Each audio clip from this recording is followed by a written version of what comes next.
आङो गिबि गिबियावनो अरन एनजिअ हामबाय होग्रोनाय जाबाय मानगोनां चेयारमेन जर्ज इस्लारि सार आरो रन्जित मोसाहारि सार बिथांमोनहा दिनै आंखौ बरायहरदों बे गोदानैनो फसंजानाय सिखोना जोहोलाव नेशनेल पार्कखौ एक्सप्लर खालामनो आंनि थाखाय जोबोद रंजाथाव मानो होनबा आं हाबफेराखै बे ओनसोलावनो बे जेन'खि माने बेखौ नेशनेल पार्क डिक्लेयार खालामबाय आङो सिगाङावबो माने आसा खालामदोंमोन बेरायनो सोरबाफोर बेरायहोबा हामगौ होननानै जाहाथे आङो नुनो हानाय बायदि दिनै अरन एनजिअआ आंखौ खावलायहरबाय दा बेनि थाखायनो आङो अरन एनजिअखौ रोजा रोजा साबायखर बावनाय जाबाय बिथांमोनहा मोजां खामानि मावगासिनो दं नै आं दासो मासे मै फिसाजों गेलेदों बेयो रुनिकाटा रेन्जनि फरेस्ट अफिसाव दं बे मै फिसाखौबो बे अरन एनजिअ आरो रुनिकाटा रेन्ज बे फरेस्ट डिपार्टमेन्ट बिसोर सानैजों ज' जानानै रेस्किउ खालामदों बिराद इम्परटेन्ट जोंनि थाखाय मानो होनबा हाग्रा थायोबासो जिब जुनार थायो आरो जिब जुनार थायोबा गोबांथार बिदिनो देश बिदेशनि टुरिस्टफ्रा बेरायनो फैयो आरो हाग्रा थानाया बे जिब जुनार थानायल' नङा हाग्रा थायोबासो जोंनि आबहावायाबो गोग्गो जायो दा नोंथांमोनाथ' नुनो हाखाबाय जोंनि बे क'क्राझार ओनसोलाव एसि नङाबानो थानो हाला दानि बे गोलोम बोथोराव आरो गोजां बोथोरावबो आगोलनि बायदि बांद्राय गोजांला आबहावायानो सोलायलांबाय आरो क्लाइमेटआनो टटलि चेन्ज बिनि थाखायनो जोङो गोख्रों जानांसिगोन रायजो राजाफ्राबो क'पारेट खालामनांसिगोन जोंना बे अरन एनजिअ बिथांमोनहा दा बिनि थाखायनो मारैहाय हाग्राखौ होबथानानै माने हाग्रा एवनाय बा हाग्राखौ फोजोबस्रांनायनिफ्राय होबथानो हागोन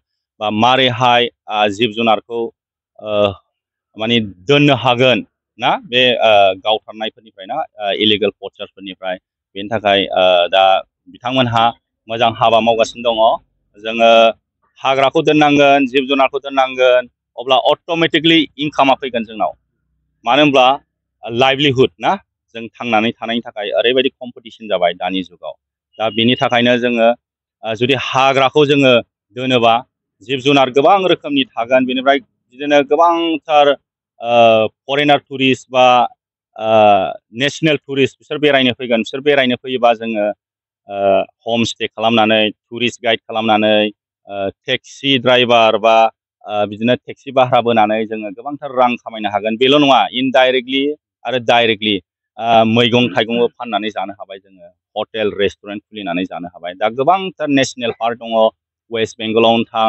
बा जिम करबेट थां हरै गुजरात बा ओरै मा होनो उत्तराखन्ड गुजरातआवथ' जिम करबेट बे नेसनेल पार्कआ बिराद फेमास अपेनलि टाइगारफोरखौ नुनो हायो जुदि टुरिस्टफ्रा जिपसि साफारि बा जिप साफारि खालामनायाव जुदि जुनारफोरखौ नुबासो फैगोन बाव ओरैबायदि नेसनेल पार्कआव जुनारफोरखौ बिराद मोजां नुनो हायो होमबा आरो बिसोरबो हरलायबाय आरो गोबांथार टुरिस्टफ्रा बिदिनो फैगोन आरो बिदिनो देश बिदेशनिफ्राय बिदिनो जोंना इनकामाबो जालांगोन अट'मेटिकलि जेरै नोंथांमोनहाथ' इउटुब बा फेसबुक दानि ससियेल मिडियाआव नुनो हायो आफ्रिकायाव गोबांथार टुरिस्टफ्रा थाङो मानो होनबा अपेनलि बाहाय टाइगारजों गेलेलायनो हाबावो मानसिखौसो गारिनि सिङाव दोनबाय ओमफ्राय मा होनो जुनारफ्रा अपेनलि नोंनि गारिनि सोरगिदिं गिदिंनानै फैयो टाइगारानो जा बा जिराफफ्रानो जा बेफोरबायदि जुनार थाबासो गोबांथार माने टुरिस्टफ्रा नायनो फैगोन दा जोंनाव सिरियाखानायावसो नायनांगौ लख्राफोरखौ नायनोबा जिब जुनारफोरखौ नायनोबा गैला मानो होनबा जोङो हाग्राखौ एवगासिनो सानफा एफा आरो जुनारखौबो गावथार जागासिनो दा जोबस्रांबाय आरो इयुन फिरियाव जोंनि गथ' गथायफ्रा मोसाया माबायदि मैदेरा माबायदि मैया माबायदि बेखौ सिनायनोआनो रोंनाय नङा ओमफ्राय हर्नबिल बेफोरबायदि ना दावां बुथुवा दा बिनि थाखायनो जोङो बयबो माने जोंनि होननानै ना बे फरेस्टआ जोंनि होननानै बयबो रायजो राजाफ्रा हेफाजाब होनांगोन आरो बयबो माने बेखौ प्रटेक्सन खालामनो साननांगोन आरो बयबो अट'मेटिकलि जुदि हाग्रा थायोबा जिब जुनार गोबां रोखोमनि थायोबा फैसाया जोंनो खामायगोन जोंनि गथ' गथायानो खामायगोन अट'मेटिकलि जों खस्थ' खालामनांनाय नङा दहायनो आं खिन्थाखाबाय हम स्टे खालामनानै हटेल लज खुलिनानै रिजर्ट रेस्टुरेन्ट गारि मटर माने भारा होनानै टुरिस्ट गाइड जानानै हटेल बायदिसिना खुलिनानै जानो हागोन आरो। दा आङो बांद्राय गोबाव बुंला, आङो आरोबाव खेबसेबाव अरन एनजिअ बिनि गासिबो सोद्रोमाफोरखौ आंनि गोसो गोरबोनिफ्राय रोजा रोजा साबायखर बावहरबावनाय जाबाय। गोजोनथोंसै। जोङो दिनै जोंनि थाखाय मोनसे गेदेर सान, अरन एनजिअनिफ्राय जोङो डक्टर आलफ्रेडखौ जोङो बरायदों। बिथांखौ जोङो नायबिजिरनायनि थाखाय आरो नोंथांमोनखौबो जोङो बरायबाय। दा जोङो हामबाय होदों जोंनि चिरां डिस्ट्रिक्टनि DFO सारखौ जों हामबाय होदों आरो बे रानिखाथानि रेन्ज अफिसार जों बेखौ हामबाय होदों आरो बिथांमोननि हेफाजाबजों दिनै जोङो जायगायाव थांगोन। दा बे नेसनेल पार्क डिक्लेरेसन खालामबाय सिकनाझार जोहोलाव, बेवहाय जोङो थांगोन आरो जोङो गिदिंनानै एबा जोङो ड्रनफोरजों एबा गोबां बेसादफोरखौ जोङो नायगिदिंगोन आरो बे जायगायाव जोङो जोंनि रायजो राजा पाब्लिकफोरखौ जोङो बुंबाय थादों गले गले आवगायनिफ्रायनो, आरो जोङो गोबां एवारनेस लाबोदों।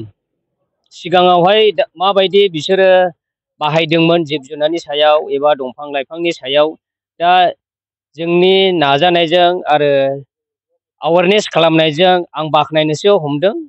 बे रिजार्भ खाथि खालानि मानसिफोरखौ आं हामबाय होदों, बिथांमोना बिराद कपारेट खालामदों जोंजों, आं बिथांमोनखौ हामबाय हरदों। बिथांमोना जोंजों कपारेट खालामनायाव डिपार्टमेन्ट फरेस्ट डिपार्टमेन्टखौ कपारेट खालामनायाव दा दंफां दाननाय खम जाबाय, जिब जुनारखौ बुथारनाया खम जाबाय। जों बेखौहाय एवारनेस खालामनानै बिथांमोनखौ बुजिहोनो हानाया जोंनि थाखाय बिराद साक्सेसफुल जादों। बेनिखायनो आं रायजो राजा मोननिसिम आं बिराद हामलायथिखौ सिगाङाव बावहरग्रोनाय जादों। मानोना जोंनि गेजेराव दा नेसनेल पार्क होनब्लाबो गोबां जिब जुनारखौ जों मोननो थांनाया माने गोबाङा डिस्ट्रय जाबाय। जोंनि आमोलाव माबायदि दाउसेन दाउला थायोमोन, माबायदि जिब जुनार दंमोन, दा बेबायदि दाउसेन दाउलाफ्रा बुथार जानायनि हुया जों गोबां नुनो मोनलिया। दा बेनिखायनो जों खावलायदों, गले गले खावलायबाय, जा दङ मैदेर मै जिखुनु दङब्ला जिब जुनार बे नेसनेल पार्कआव जेन जोंखौ कपारेट होयो। रायजो राजाफोरनिनो सम्पति बियो, जों प्राइभेट आंनि एबा नोंनिल' नङा गासैनिबो।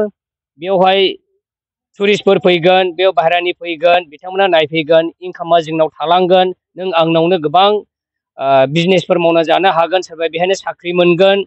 दा बेनिखायनो आङो जोंनि डिपार्टमेन्ट फरेस्ट डिपार्टमेन्ट बिसोरखौ हामबाय होदों आरो बिसेस जोंनि गेजेराव दानि बिटिआरखौ दैदेननाय इउपिपिएलनि सरकारावहाय जाय प्रेसिडेन्ट सार एबा CEM सार प्रमद बर' सारखौ आं रोजा रोजा हामबाय होदों।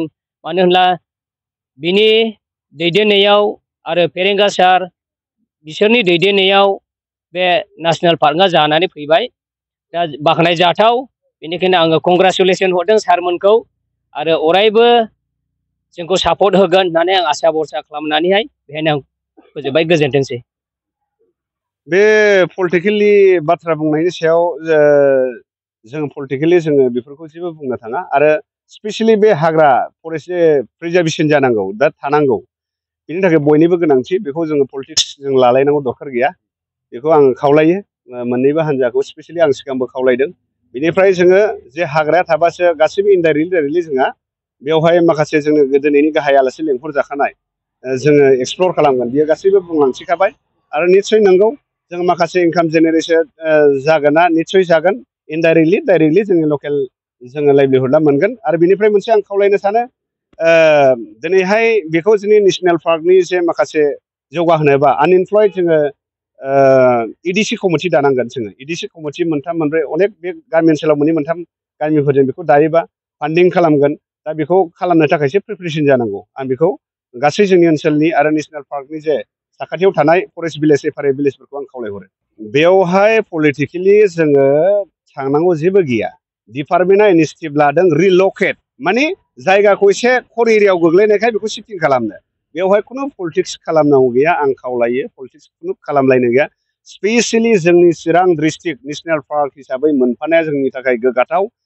एक्जिस्टिं हिसाबै जोंहा रायमना नेसनेल पार्क हिसाबै दङ। दा बिथांमोना अलरेडि एक्जिस्टिं दंखायो। मानास नोङो मानासआ जों बाक्सायाव अलरेडि दंखायो। जोंहा चिरांनि थाखाय जोङो मोनफानो हानाय आरोबाव खुनु पलिटिक्स पार्टिया ओरै जानांगौ ओरै जानांगौ बेखौ बुंलायाबा आङो दिनैनि बे मिडियानि गेजेरजों आं खावलायहरो। आं रेसपेक्ट खालामो गासैबो पलिटिकेल हान्जाफोरखौ, खिन्थु फरेस्टसो थानांगौ प्रिजार्भेसन जानांगौ बेखौ पलिटिक्स खालामलायाबा आं बेखौ गाहाम जागौ होननानै आं खावलायहरनाय जाबाय दिनैनि